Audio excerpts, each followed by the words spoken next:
The first time Ethan heard the words, they didn't make sense. They landed in the air like broken glass, sharp, confusing, and impossible to ignore. Your daughter could walk, but your fiancé is stopping her. The voice belonged to a thin boy standing near the hospital vending machines, clutching a paper cup of water with both hands.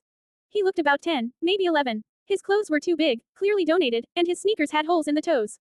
His eyes, though, were steady. Not scared, not playful, certain. Ethan Parker froze. The hallway outside the pediatric rehab wing hummed with fluorescent lights and distant footsteps, but everything else went silent.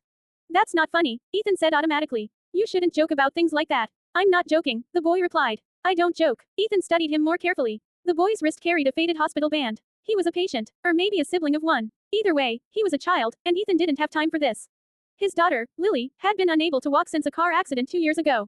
Multiple doctors, multiple scans, endless therapy. The verdict had been cruel and final. She can't walk, Ethan said, his voice tight. Her spinal cord was damaged. The boy shook his head slowly. No, it was hurt, not destroyed. Ethan felt irritation spike. Listen, kid, ask her about the injections, the boy interrupted quietly. The ones she gives Lily at night. That stopped him. Ethan's fiancée, Rachel, was a former nurse. She had taken over much of Lily's home care after Ethan's wife died and after the accident.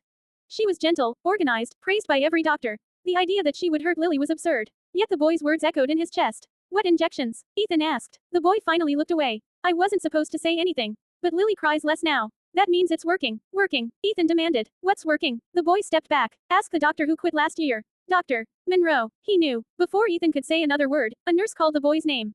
He turned and walked away, swallowed by the corridor. Ethan stood there long after, his heart pounding. That night, he watched Rachel closely. She moved through their house in suburban Illinois with practiced calm, preparing dinner, adjusting Lily's blanket, smiling warmly.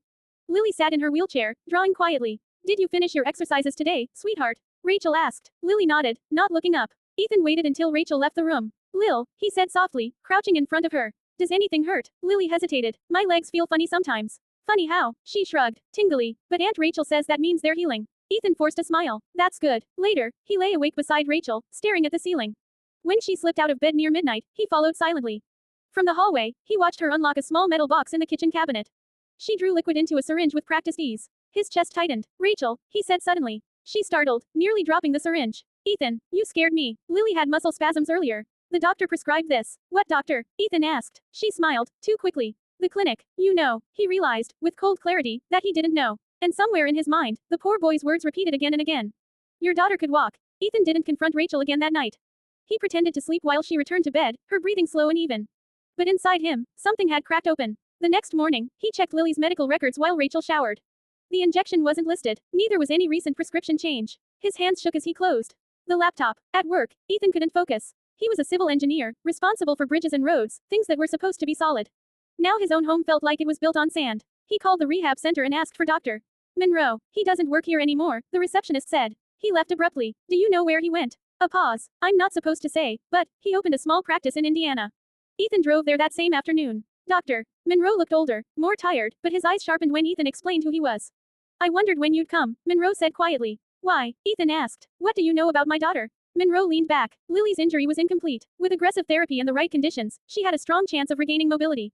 Ethan's heart pounded. Then why didn't she? Because someone interfered, Monroe said. Repeated doses of a medication that suppresses nerve signaling. Subtle, hard to detect unless you're looking for it. Ethan felt sick. Rachel, she was my nurse at the time, Monroe said. When I confronted her, she accused me of malpractice. Filed a complaint. The hospital chose her word over mine. Why would she do this? Ethan whispered. Monroe's expression hardened. Control, sympathy, dependency. Some people need to be needed. Ethan drove home in a daze. That evening, he watched Lily carefully. When Rachel administered the injection, Ethan stopped her. No more, he said. Rachel's smile faded. Ethan, you don't understand. I understand enough, he replied. We're seeing another doctor tomorrow. Her eyes flashed with something dark. You're making a mistake. That night, Lily cried in her sleep. And Ethan swore he felt her legs twitch. The new neurologist confirmed it within a week.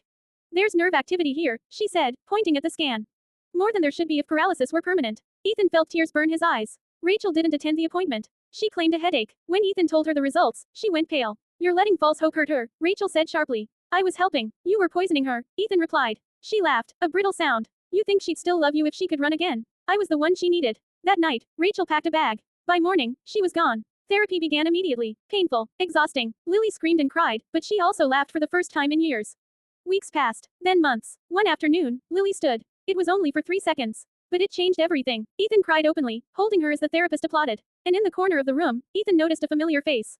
The poor boy from the hospital. He smiled faintly. You told me, Ethan said later. How did you know? The boy shrugged. My sister couldn't walk either. Until she stopped taking what my stepmom gave her. Where is she now? The boy's eyes dimmed. She didn't make it. Ethan swallowed hard. What's your name? He asked. Caleb. Ethan placed a hand on his shoulder. You saved my daughter. Caleb shook his head. I just told the truth. Rachel was arrested 3 months later. The investigation uncovered other victims. Families who trusted her. Children who never recovered. The trial was brutal. Lily testified via video. She spoke calmly, bravely. I thought pain meant healing, she said. I was wrong. The jury didn't hesitate. Outside the courthouse, reporters swarmed. Ethan shielded Lily, guiding her into the car. Caleb stood across the street, watching. Are you going to be okay? Ethan asked him later. Caleb nodded. I'm going to live with my aunt. She's kind. Ethan smiled. You're always welcome at our home. Caleb hesitated, then hugged him. That night, Ethan tucked Lily into bed. She flexed her toes proudly. Daddy, she said, do you think I'll run someday? Ethan kissed her forehead. I know you will. 2 years later, Lily ran across the school playground, her laughter ringing through the air.